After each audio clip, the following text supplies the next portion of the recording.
Hi,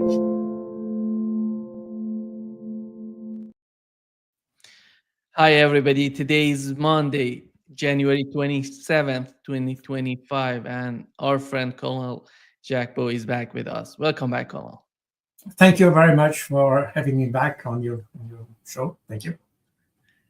Let's get started, Colonel, with what Donald Trump said recently. And before going to that point, we know that Donald Trump, before January 20th, tried to force Netanyahu into a ceasefire between Israel and Hamas.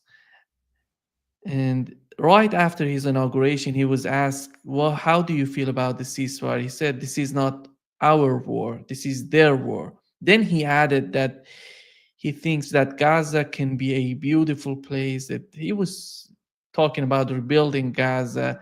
And the doubt was, is he talking about the settlers rebuilding Gaza, or he's talking about Palestinians and Gazans rebuilding their houses, their apartments, and everything, their infrastructure?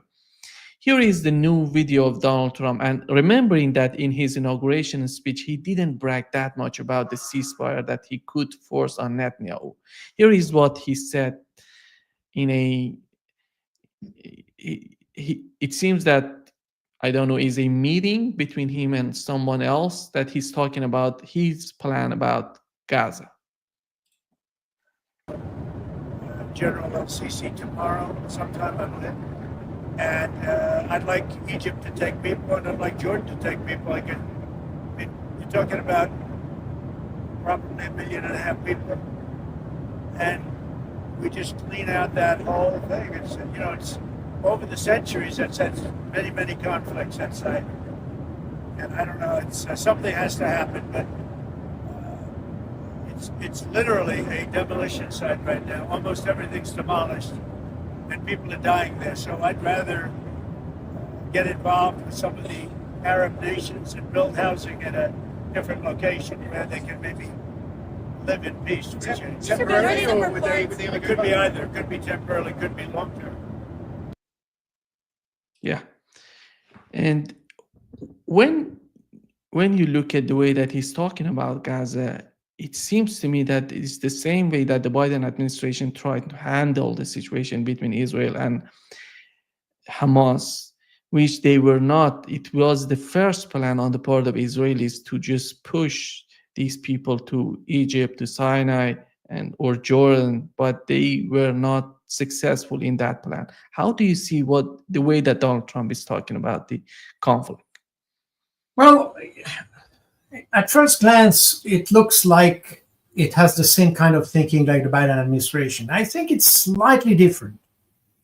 First of all, we have to understand that the Palestinian conflict, as the Ukrainian one, by the way, is not a matter of concern for Donald Trump. I mean, he's not involved personally in those conflicts. He just wants to get rid of them because they distract resources, distracted resources provided by the US to Israel and to Ukraine from doing something else.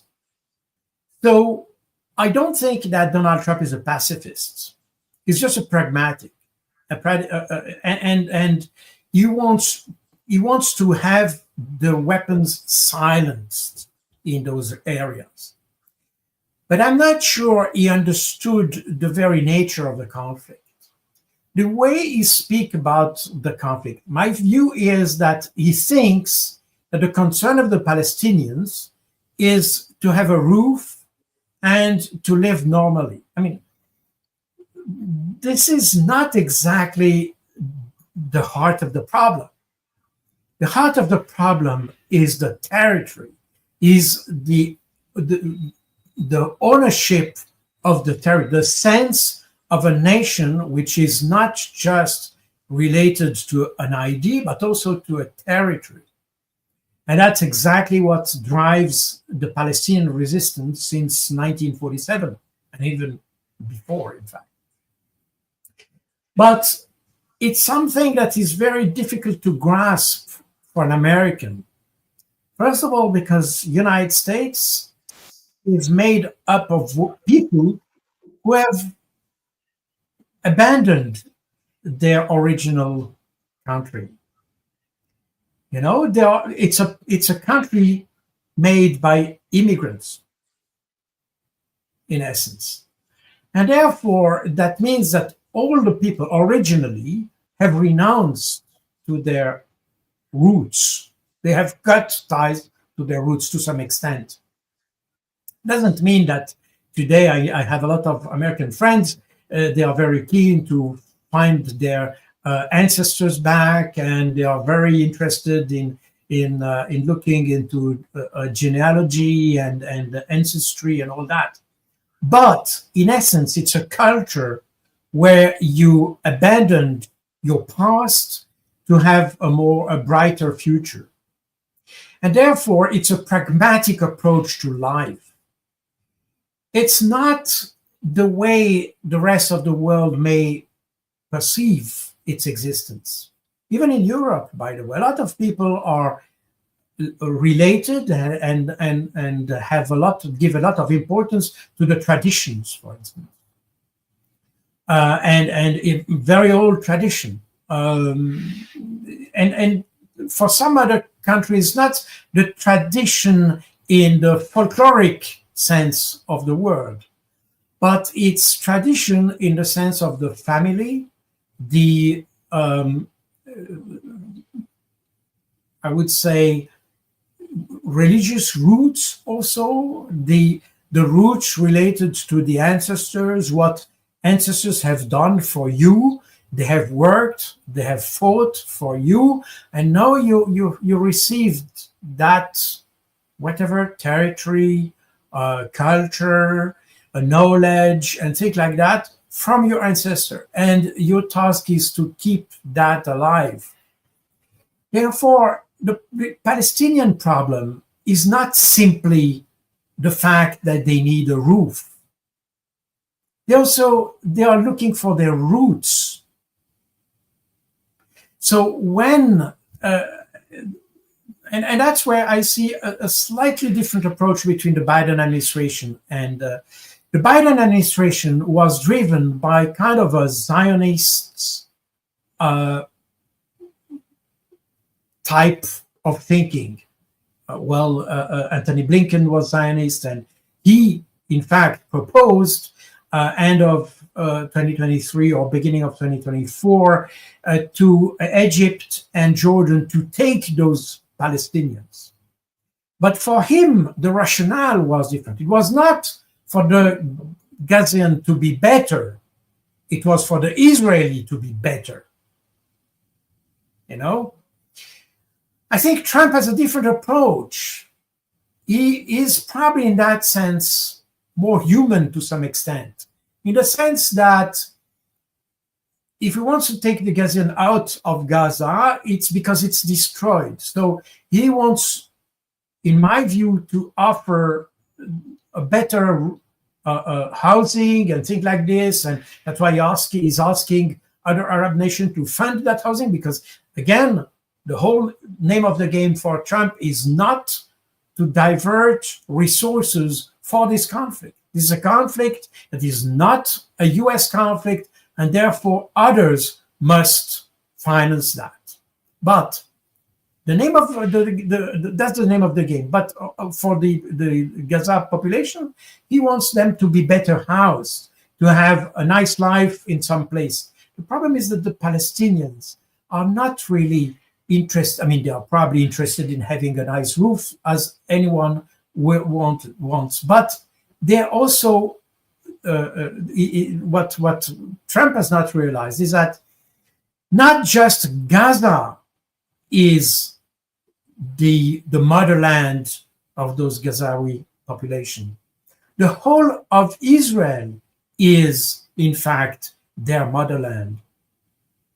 And that's very important to understand, that Gaza was created, the Gaza Strip was created artificially as a refugee camp in the 50s and in the 60s because the first people, I mean, the first inhabitant of the Gaza Strip were in fact those Palestinians who have been expelled from their villages, from the territory which is called Israel today. You know, there is no real people in Gaza who was, I mean, yes, the youngsters obviously were born in Gaza, but originally this was not really, there were Palestinians there, as you had Palestinians all over Palestine, which is Israel today, but they were not confined to this place. And most of the Gaza population today is not originating from that area. So Gaza was always considered by Israel as a refugee camp, basically.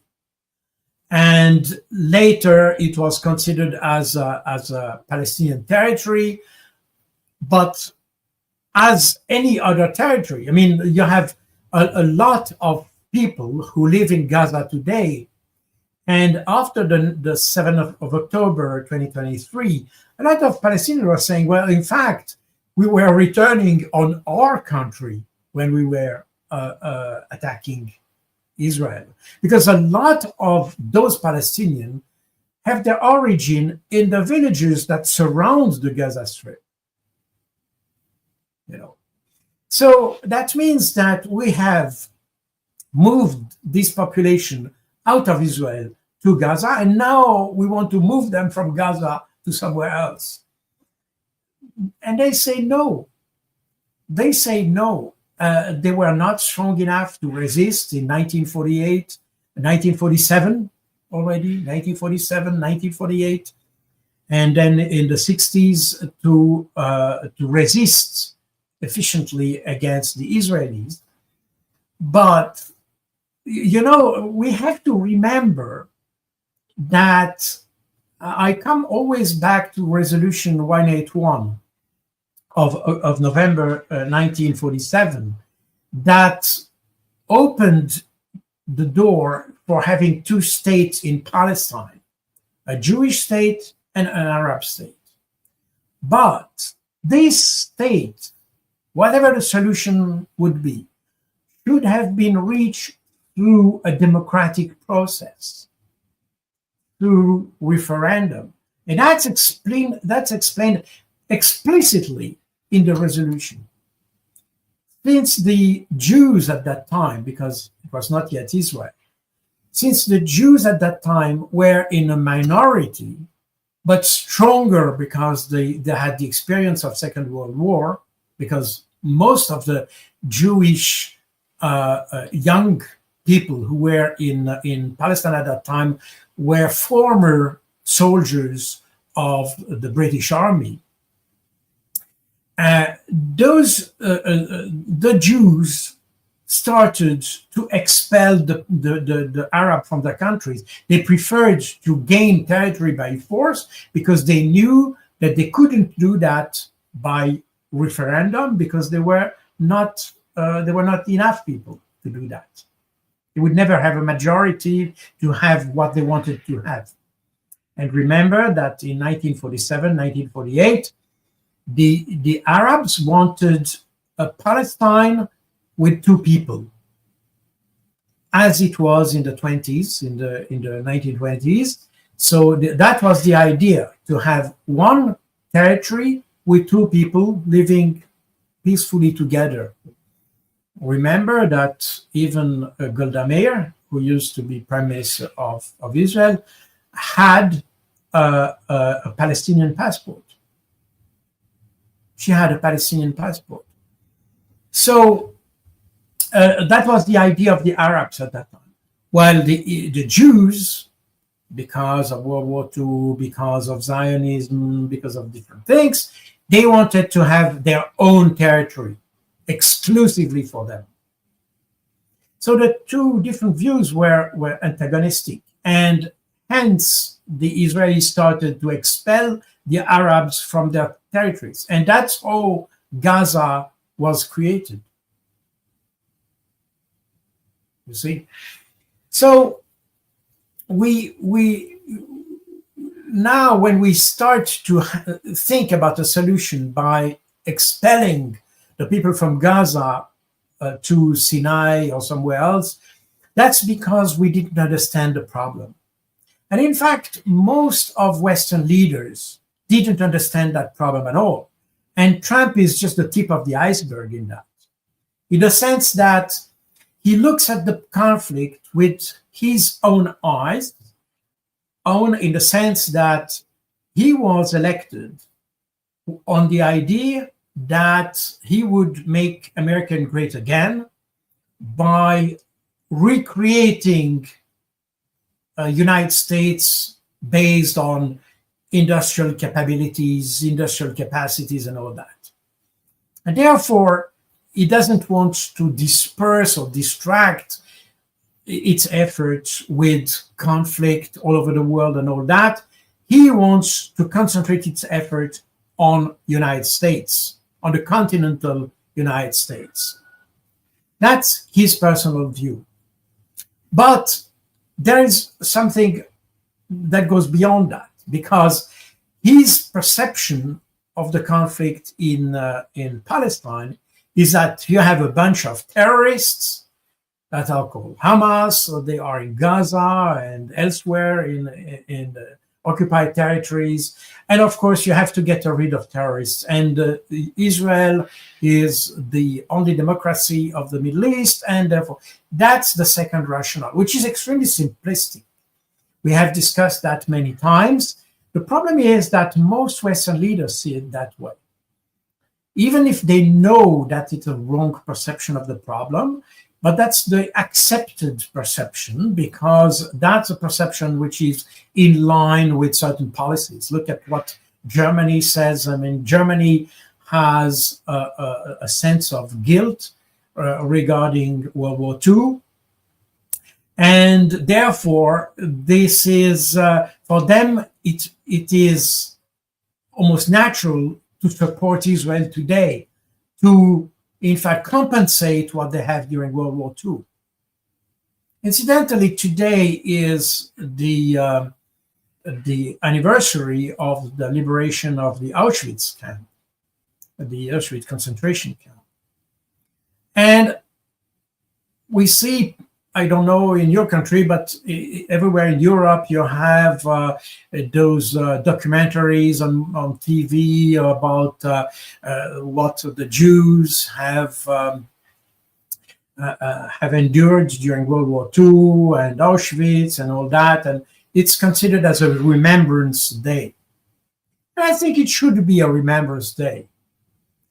But the problem is that we didn't understand what kind of remembrance it is. We shouldn't lament ourselves about what the Jews endured during World War II. This was tragic for them, especially. We understand that, and we understand also that they have a disremember. But the real lesson of all that, and the reason why we have to remember these events, is that because this is the moment in history when a country didn't respect human rights, the rights of the peoples to exist. And incidentally, we had the liberation of prisoners just 2 days ago in Palestine. And we could see, when I saw, on the one hand, you had the 4 ladies who were released by the Hamas, good health, happy, having gained weight, by the way, with brand new uniforms, tidy, nicely dressed, with respect, with a small package with goodies and souvenir and pictures and all that. On the other hand, you had the liberation of the Palestinian soldiers. And the liberation of those Palestinians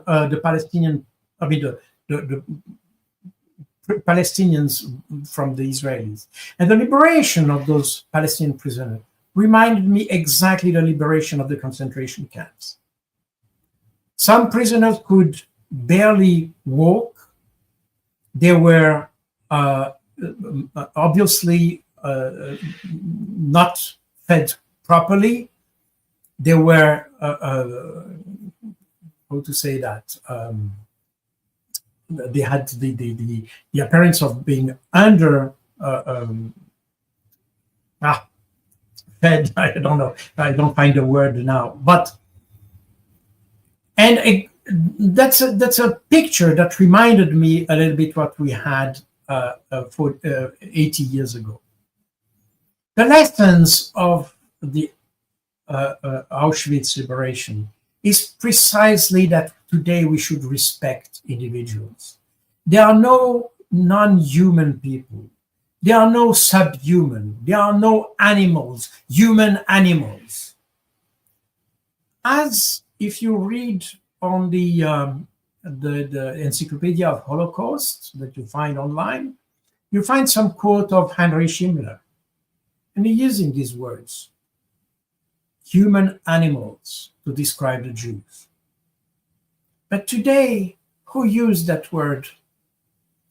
Bezalel Smotrich or Ben-Gvir to define the Palestinians? Exactly the same words.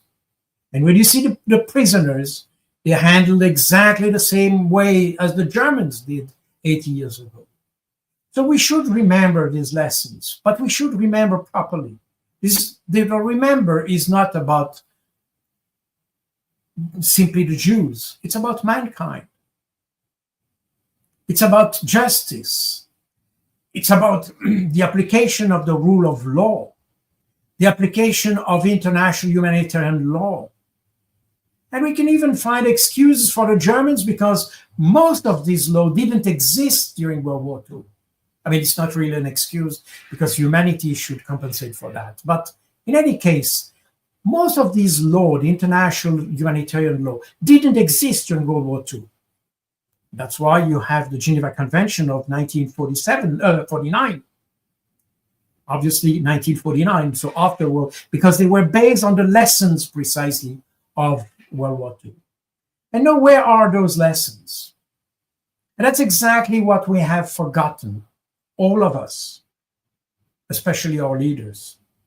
And that's exactly where Trump has, in my view, is making a mistake.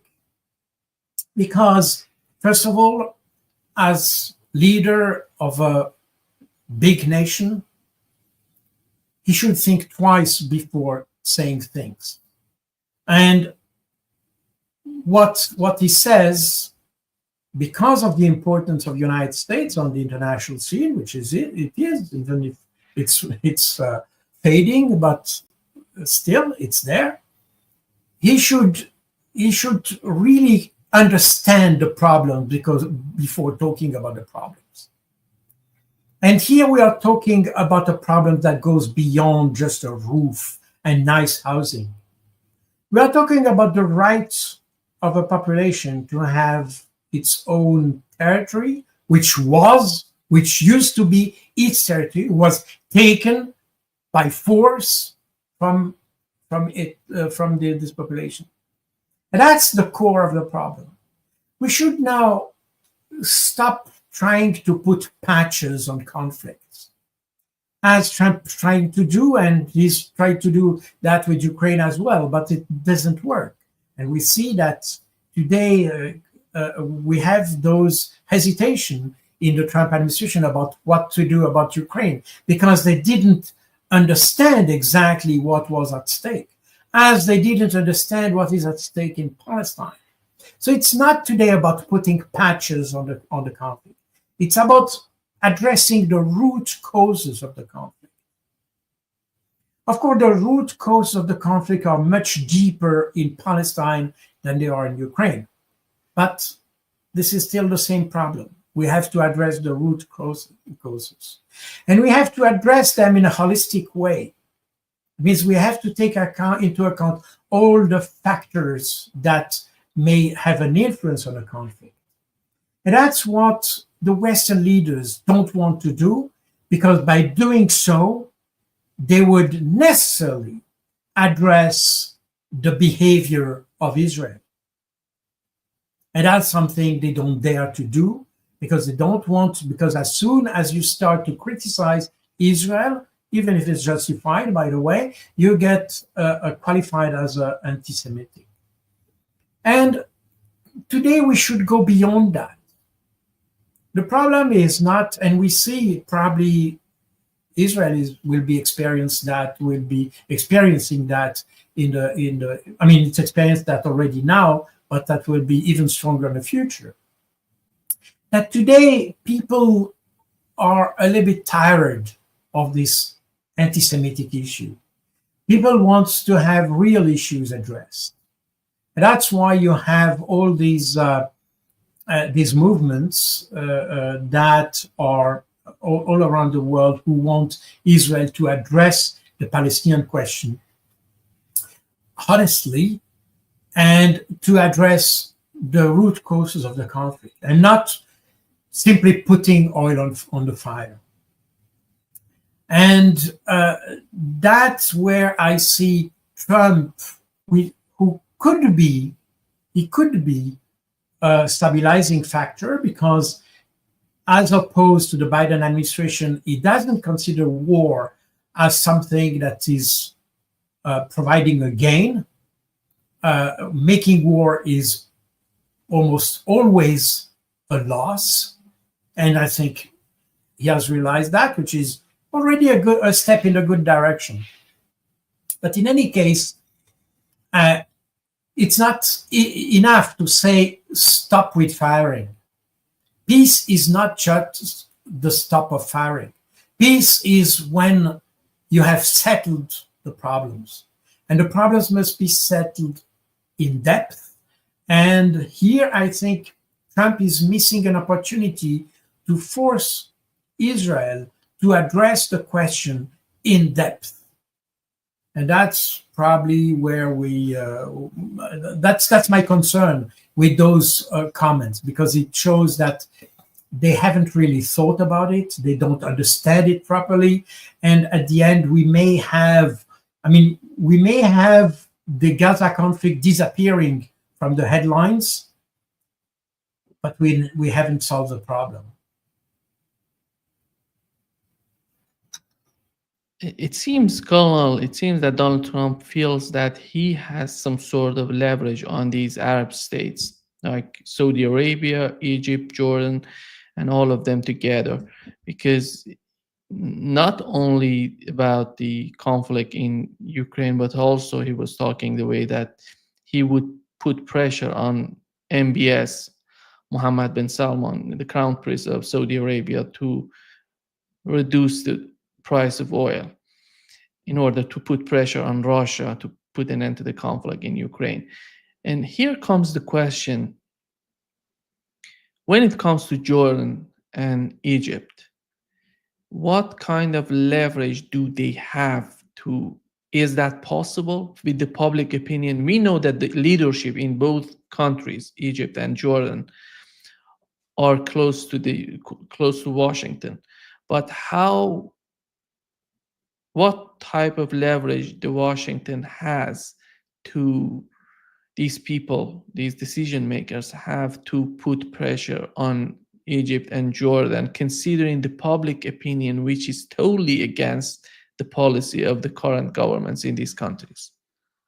Well, there is some leverage in the sense that in both countries, you still have very important foreign military aid to them, and that's always a leverage. By the way, in probably less today, but that was very much the case in the Cold War. The rationale behind providing weapons was to have leverage, because once you deliver, that's why, for instance, Iran during the Cold War, even if the Shah regime was obviously close to Washington, they always managed to have the armed forces with Soviet and Western equipment. Very interesting to see that the country that was as a policy, they managed to have equipment from both sides, because precisely when you start to have equipment from one side, then you are vulnerable. You're dependent. That was the problem.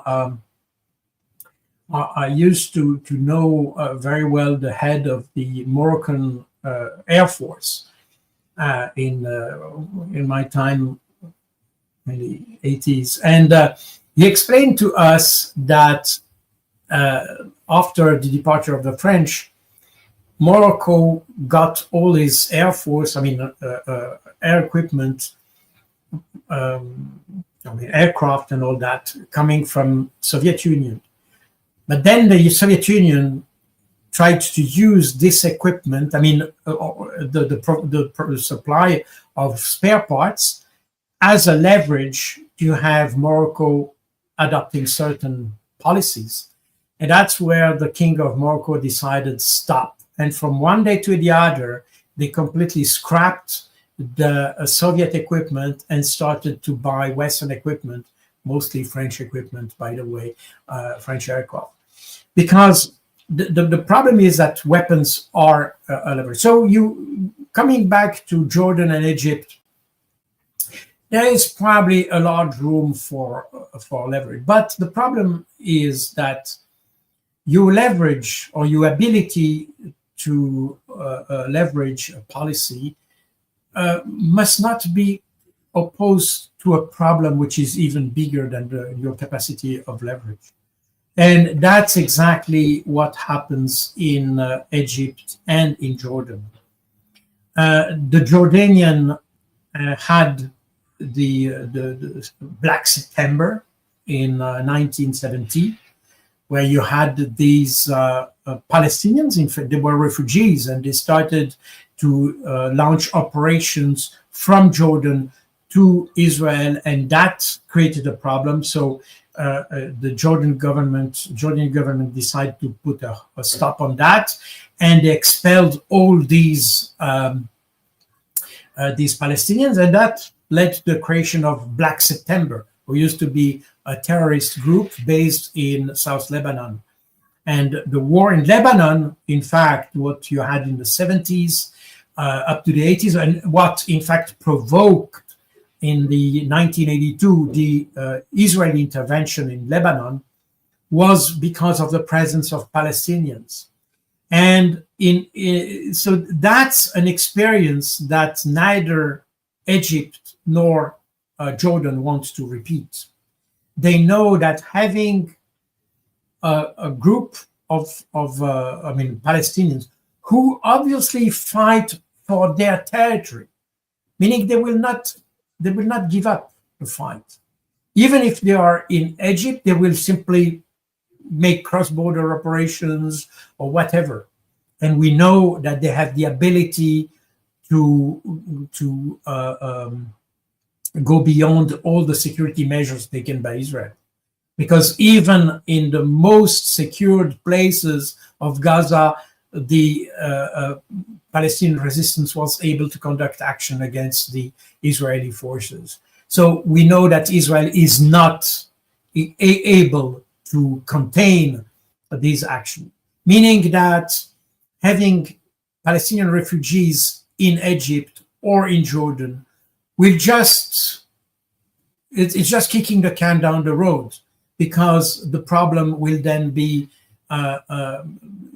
moved to those countries, and would even be worse, because that would then create a problem between Israel and Egypt, because Israel will make Egypt or Jordan accountable for all the action of the Palestinians. So, this is a problem that you're just moving the problem further away. You're not solving it. And those countries knows that very well. And that for that reason, I don't think that the leverage that the US might have on them could be strong enough to change, to make them change their mind. So that's my view. And getting to the conflict in Ukraine and the way that Donald Trump is trying, he said that he's going to talk with Vladimir Putin.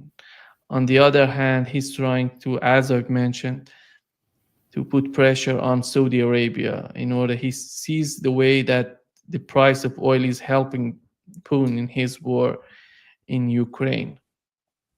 But how much of the reality is reflected in this sort of argument on the part of Donald Trump, in your opinion? Well, that's a good question. And sorry, I didn't answer on the question of oil, price of oil that you mentioned previously in my previous answer. But it's, you're very smart in putting that together with Ukraine. But as a matter of fact, the problem is that we have seen on several occasions in the last 3 years in which the Europeans, and the Europeans more than the Americans, in fact, tried to influence the price of oil in order to reduce the revenues of Russia. And here there are different remarks. First of all, I think it's a very simplistic understanding of the problem here, because I can show you here a chart which is quite interesting because it shows where here we can see that, and sorry, we'll put it here. So if you look at the revenue of Russia, you have here in the orange, you have the revenues from oil and gas. And you see that, in essence, this is relatively stable since the early 2000s.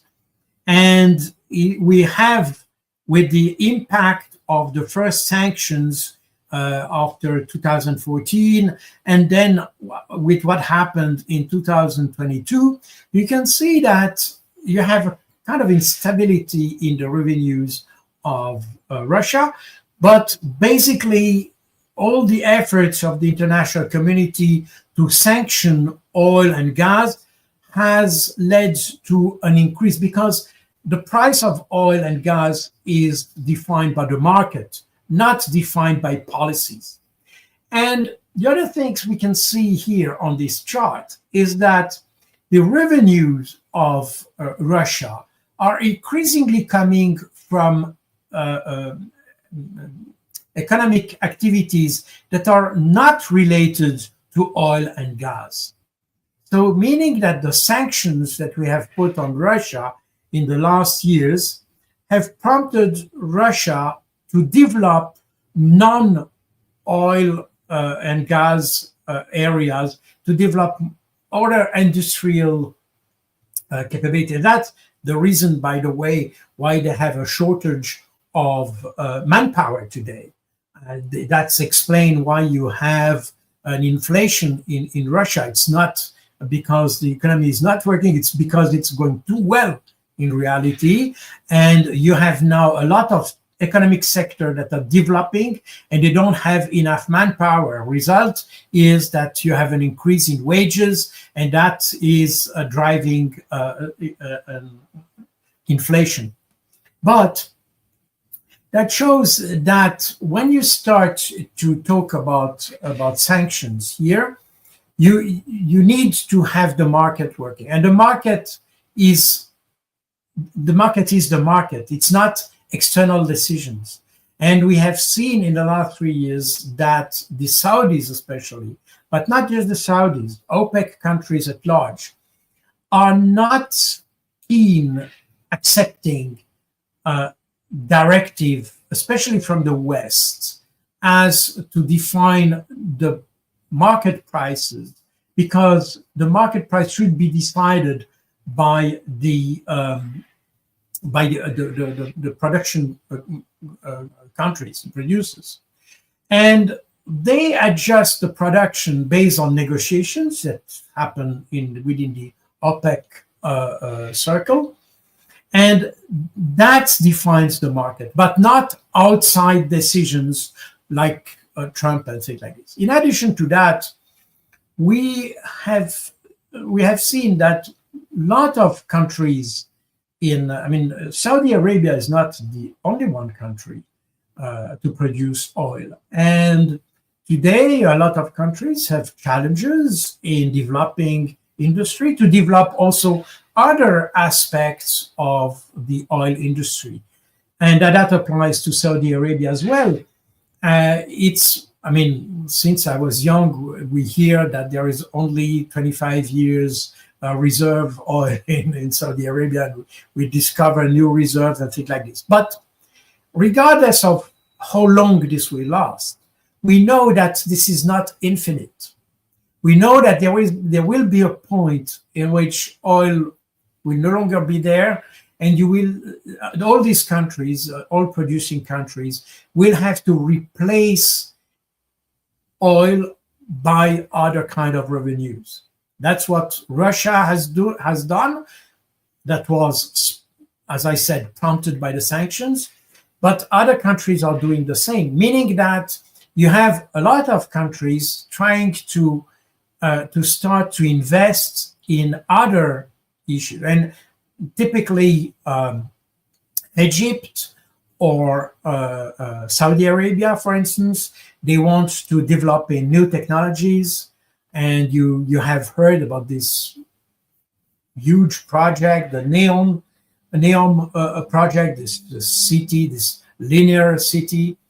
I don't know exactly where the project stands, but regardless of where the project is, we see that these kind of projects are supposed to be kind of a demonstrator for new technologies, new type of industry, something for the future of the country. And that requires a lot of investments. So that means that lowering the price of oil, that means, in essence, reducing your revenue. I don't understand. I don't see why, and that's something that Alexander Mercouris, for instance, also mentioned, and I fully agree with him on that. That basically, why should Arab country decide to reduce their revenues at the time where they precisely need a new investments?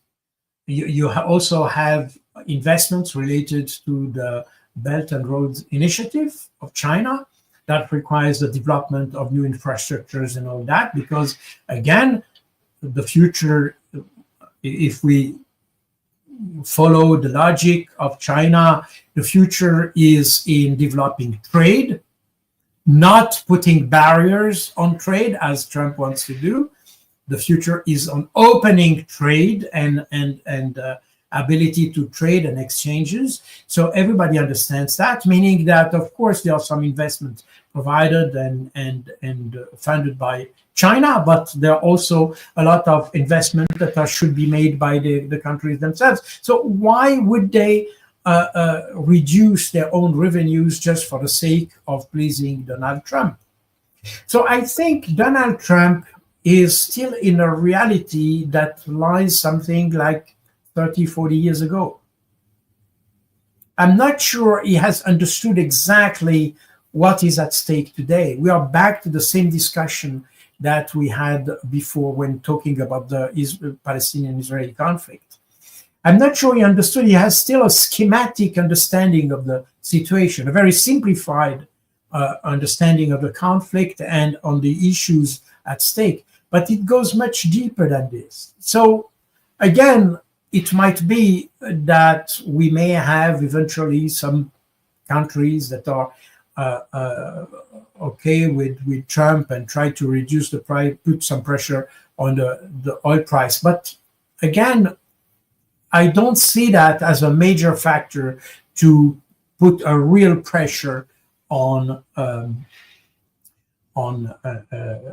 Russia. By the way, if you reduce, you start to reduce the price of oil, that means that basically you are increasing your production, meaning that you are starting to exhaust your own reserves. So, we don't see the point here.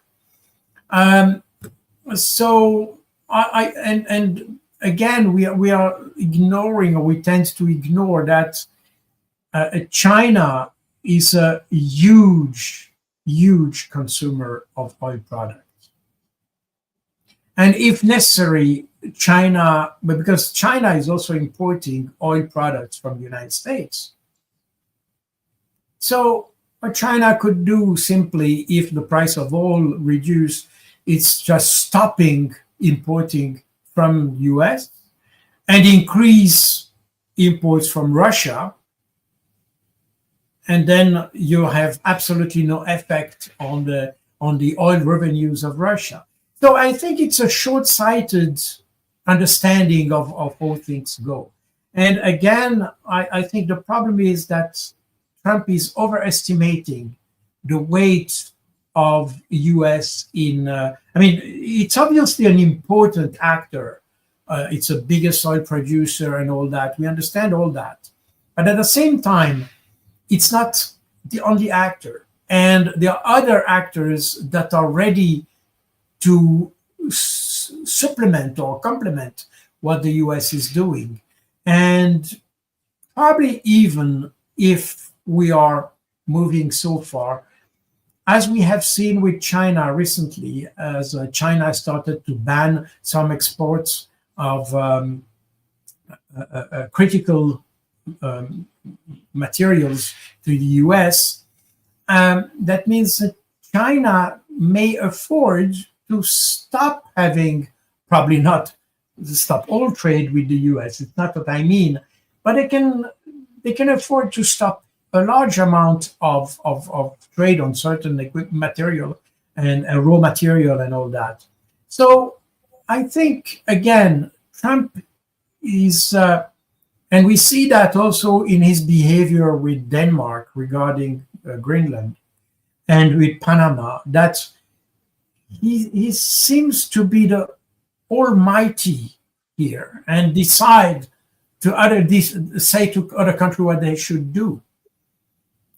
I'm not sure that he is in tune with the mood that is in the world today, even with his allies, by the way, because Denmark is a NATO member, remember, an important one, because Denmark is the country that has the control of the Baltic Sea. Remember that. So meaning that it's a strategic important partner. And it's probably not a good idea to have a problem within NATO with an important strategic partner or ally, not even partner, because in NATO language, a partner is a country which is not part of the alliance, like Switzerland or Ukraine is a partner of NATO and US, while Denmark is an ally, which is even a step higher. So this is, I think, a short-sighted view from Trump. Let's give him some credit. He is just at the beginning of his tenure, and he will probably be smarter in a few months. I don't know. We can only hope that, but he's certainly not going on the right path at this stage. Let's put it that way. And as if we switch to Ukraine, the Ukraine conflict, again, trying to solve the problem just by threatening using sanctions, tariffs, and taxes, and all that, seems to me a little bit outdated. Because, first of all, I'm not sure, I mean, what Russia exports to US is basically material like uranium, for instance, which used to be strategic for the US, even if the US can probably get uranium from other sources than Russia. I don't know. But still, I mean, we have only a few areas where you have here a trade relation. So tariffs and taxes seems to me not really appropriate. Sanctions, we have seen that sanctions so far, and the US administration of the Biden administration, but also the Trump one, because remember that during the Trump administration, you also had a round of sanctions against Russia. You know, Trump is not the pacifist. Again, remember, he doesn't. Trump is not someone who is a pacifist militant. He's just someone who prefers to spend his money differently. That's all. That's all. And with right, he probably thinks it's better to invest in recreating some industrial fabrics in the US rather than funding wars that lead nowhere. But in any case, this approach of Trump of thinking that you can manage things through sanctions has demonstrably shown that it's ineffective, because it has just led Russia to get closer to China, to have a better integration, to redirect, and obviously what the West didn't expect, that Russia has the ability to redirect its production, whatever production it is, towards China. It was able to recycle the production plants he had on its territory and which were left by Europeans. He replaced the Europeans by the Chinese. And now you have the Chinese using production plants abandoned by French or other car producers to produce electric vehicles. So, meaning that the ability of Russia to adjust to the situation has demonstrated that sanctions are basically useless. They might have very short-term effect, but they are not effective in the long run. And again, if you want to solve a problem, it's not enough just to put some sanctions and hoping that everything will be solved. You need to address the question, again, as we discussed with Palestinian, you have to go deep into the root causes of the conflict, address those root causes. That means, for Ukraine, it means A, the security and safety of the ethnic Russians in Ukraine, point one, and point two, to ensure that Russia as a state doesn't feel threatened, or doesn't feel threatened, because if it feels threatened, it will of course prepare for a possible reply. So that means that we need to rethink the problem from A, and not just assuming that it will be solved by itself. And when I say first the ethnic Russians and then the security of Russia, that's how even Vladimir Putin presented it at the Congress of the United Russia Party. I think that was early this month or late in December. I don't remember, but that was recently, in that order. So these are the things that must be solved. The security of Russia, of course, we can talk about the issue of NATO and all that, but that requires something different. And we have seen that Donald Trump has threatened to leave NATO. I'm not sure he's even able to do that, but it's another question. In any case, we have seen that NATO, as a collective defense organization, is not suited for the type of crisis we have right now in Europe. Meaning that somehow we should rethink the very concept of NATO. NATO was I repeat that probably for the 100th time. NATO was structured around the nuclear power of the United States. The essence of NATO is putting European countries under the US nuclear umbrella. Meaning that, and that's what Jens Stoltenberg said many times, NATO is a nuclear alliance. And now we see that the kind of crisis we have in Europe is obviously a non-nuclear issue. Meaning nuclear power is an overkill for this kind of crisis. And NATO is not prepared for that. And that's exactly why most NATO countries have made bilateral agreements with Ukraine, because it cannot rely on NATO. NATO is, if I can simplify a little bit, NATO is too powerful for this kind of crisis.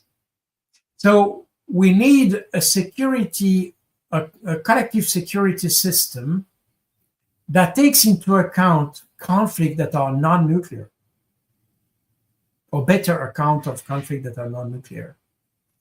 And that's exactly where you have the discussion. We should have the discussion, because that's at the heart of the problem, having Baltic states, Poland, other European countries having a legitimate need for ensuring their national security.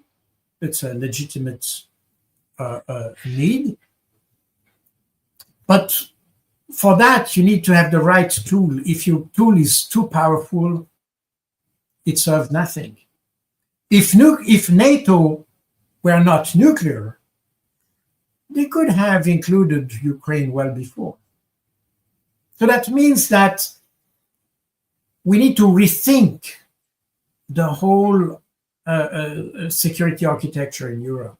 And again, the Soviets and then the Russians, in fact, indicated the path.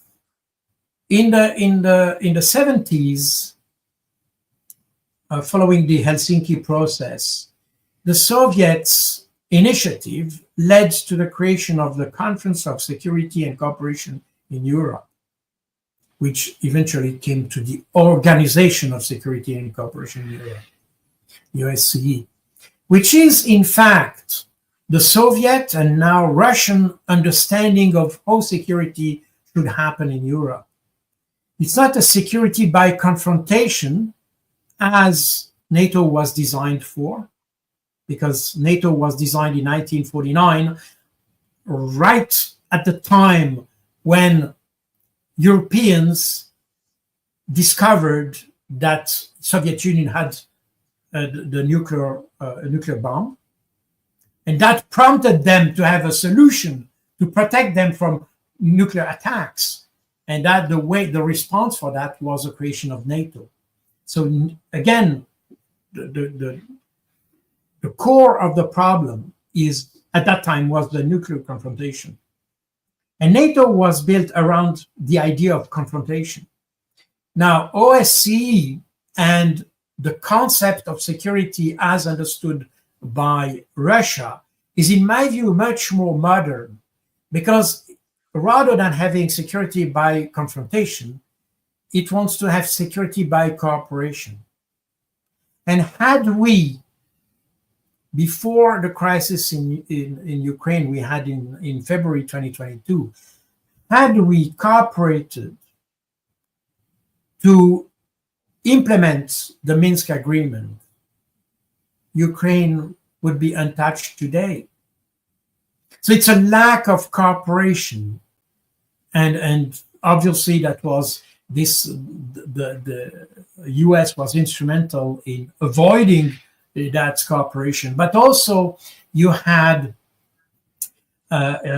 just before in 2020, 2021, you had people like Ursula von der Leyen and things like this, who had not understood whatsoever about the Minsk agreement, who in fact led to a situation where confrontation, military confrontation, was inevitable.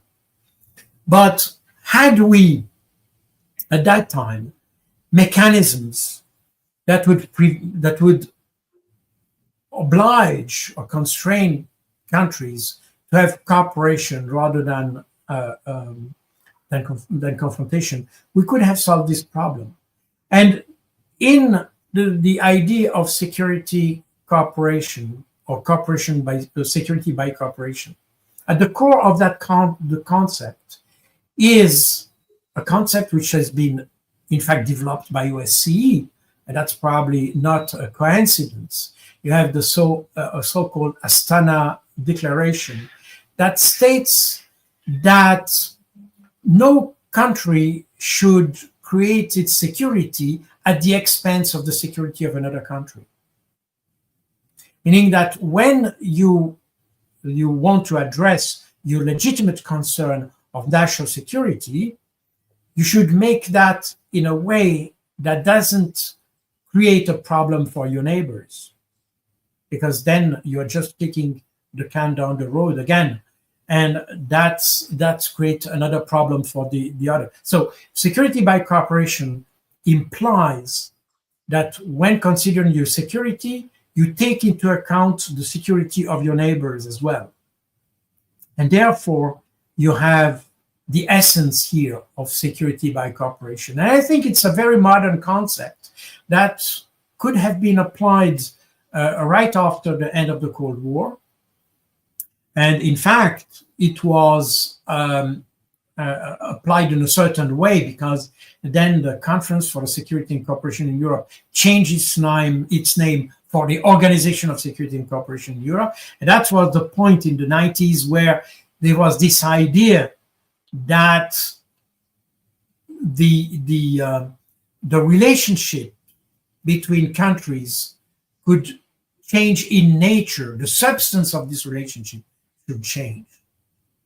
And that's why you had all these efforts to ban or to remove nuclear weapons, including from Ukraine. That led to the Budapest Memorandum, which is not a legally binding document. That's an important part, because it's very often mentioned in discussion.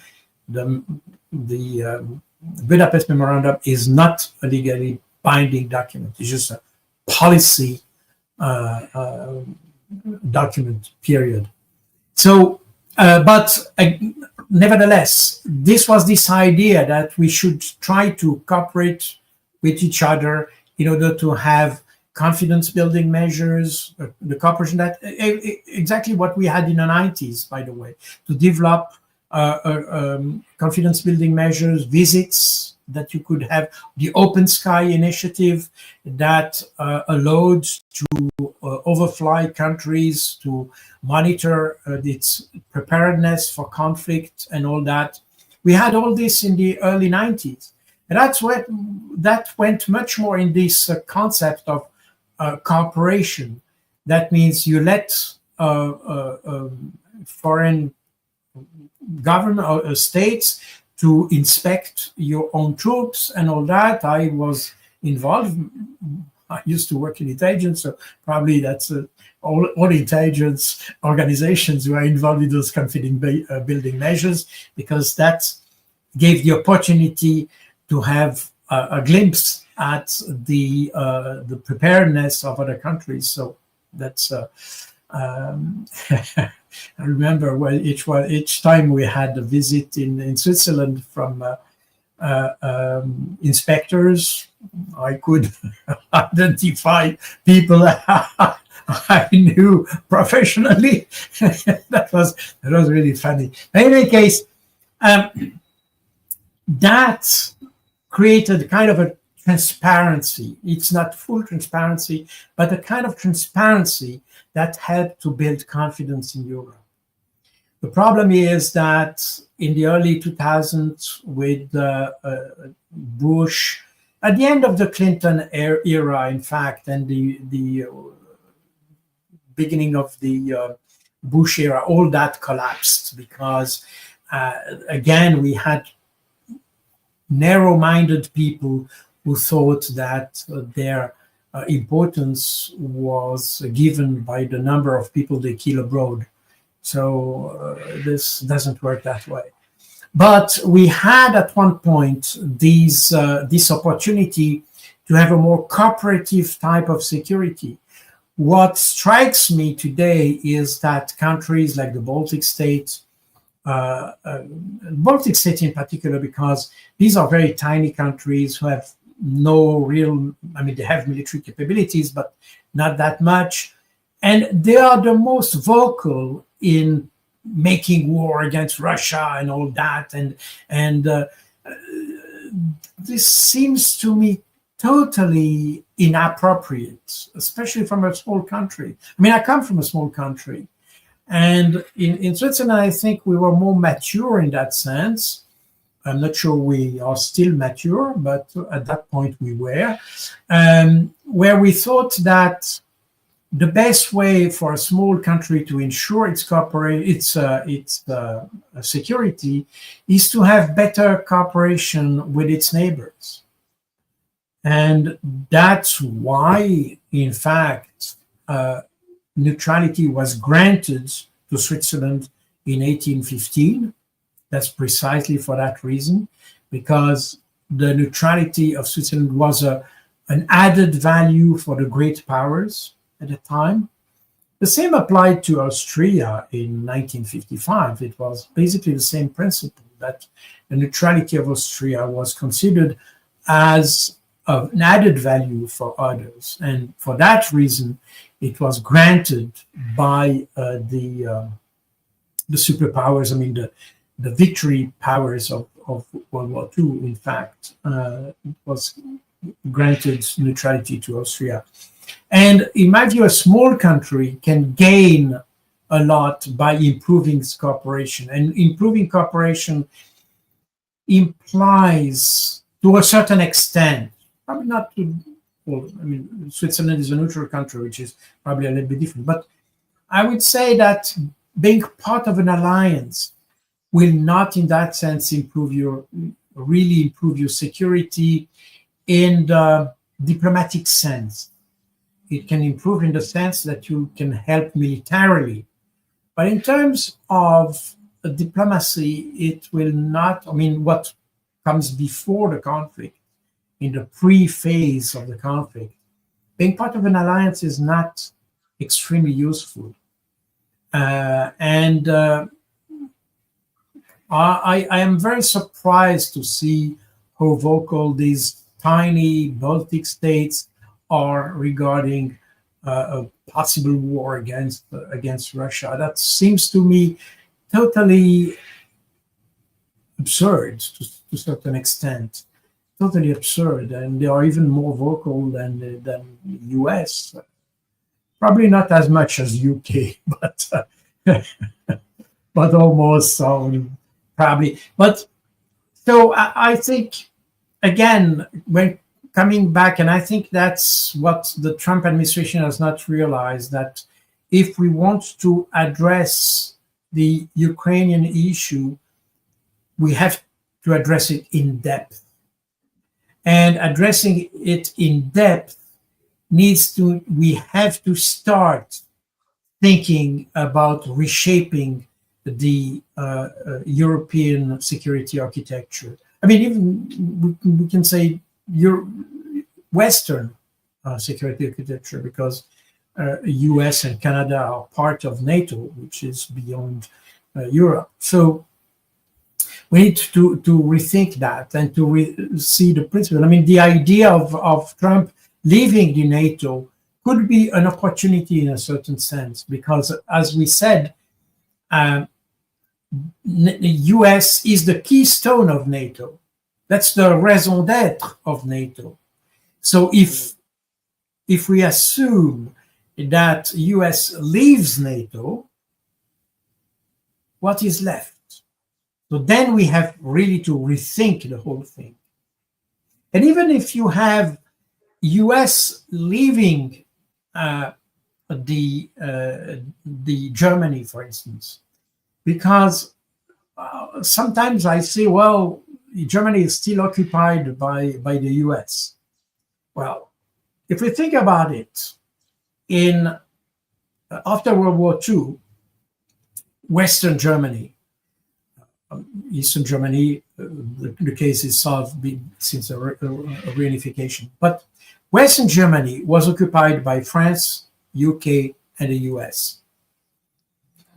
And obviously, after the Cold War, UK and France removed their troops, and you have only the US. Why do you have the US in Germany? It's not because it's an occupying power. And the Germans wanted to have US. Why that? Simply because the US presence in Germany is the proof, or the pawn, we could say, that US would be involved in the conflict. That's the US presence in Germany is the guarantee that the nuclear protection of the US is still there. You know, if you had no US troops in Germany or in Europe at large, what would be the interest of engaging a nuclear war to protect Europe?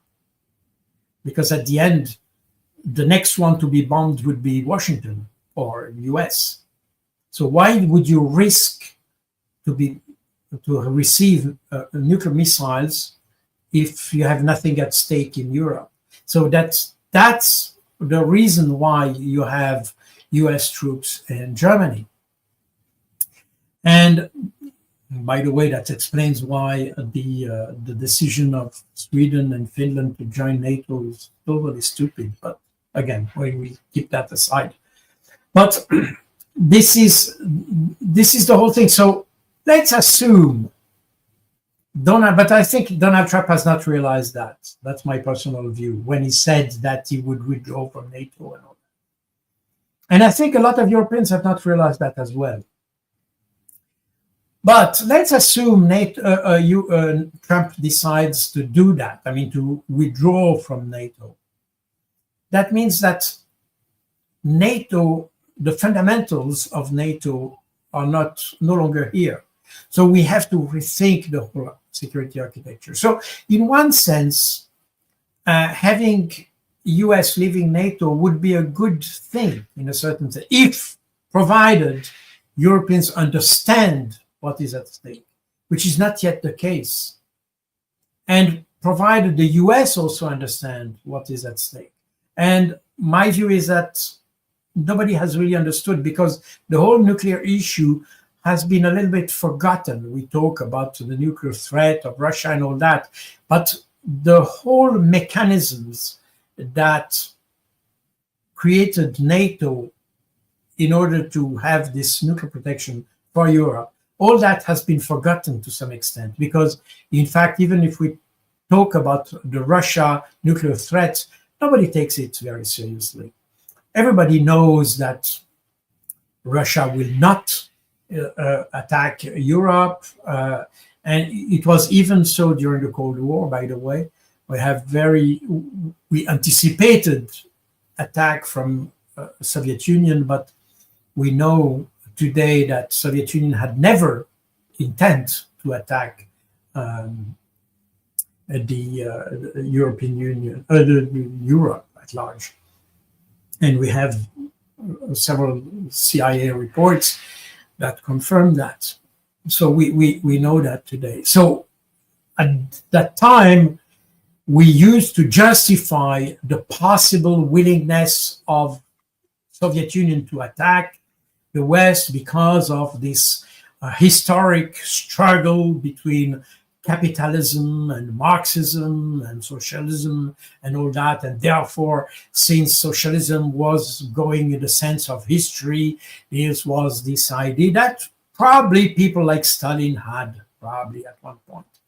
But after the peaceful coexistence defined by Khrushchev, this has completely disappeared.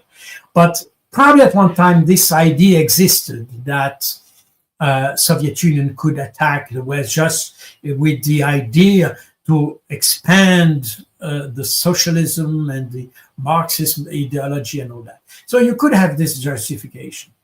But there was not much other justification at the time. Today, what could be the justification?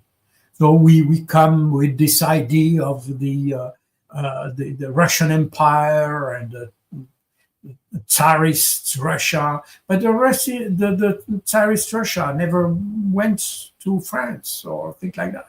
This is the Russian Empire didn't include Europe or United States or things like that. So this is we try to build a threat from scratch.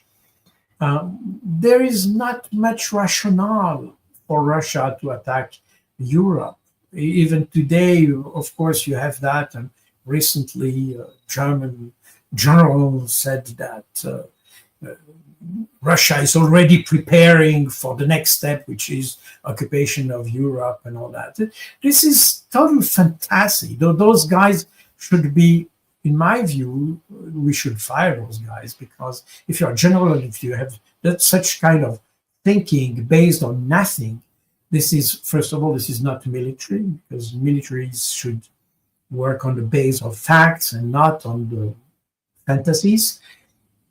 And second, I think it's a very alarming to see people who are in charge, who have important charge, to elaborate such kind of reasoning without any fact, and just throwing that in the air seems to me extremely light intellectually, and in my view, but a lot of people believe that, and that's the problem. But the reality is that to make a war, you need to have existential issue, and that's what we had in February 2022, not for Russia itself, but for the Russian population in Ukraine. And that's why Russia attacked, because there was an existential issue for the population of Donbass. And based on the early success of the military operation in Russia, they decided, as it is in the military doctrine, to convert the operational success into a strategic one by requiring neutrality of Ukraine. And that's the basis for the document that was signed by the Ukrainian delegation in April 2022 in Istanbul. So this is this idea. The Russia didn't attack Ukraine because of NATO expansion. I mean, a lot of people think that. I think it's totally wrong. They have never said that, by the way. They wanted to solve this issue diplomatically. They attacked because there was a direct threat on the population of Donbass, and they wanted to protect them. And what Russia has invoked was the responsibility to protect, exactly the same way they did for the intervention in Georgia in 2008. This is the responsibility to protect. But they understood, because that's how the military mind works in Russia, that when you achieve a success, the success cannot be limited to your tactical success. It has to be converted in something higher. If you intervene in Ukraine, of course you help the population, but then you can take advantage of that to achieve a more higher success. And that's exactly what, if we have any discussion about the peace in Ukraine, that's exactly what the Russians will do. They will convert their operational successes into in a strategic success, and they will want to have the neutrality of Ukraine. Therefore, all these aspects must be understood by the Western leadership, but we don't want to understand that. We continue to think like tactical commanders. The German general is nothing more than a corporal with stars. That's all. It doesn't try to understand how Russia thinks. It just says that they attack. So if they attack today, they can attack tomorrow, and that's the way an NCO thinks, not a general. Yeah. Anyway. Thank you so much, Colonel, for being with us today. Great pleasure as always. Thank you very much.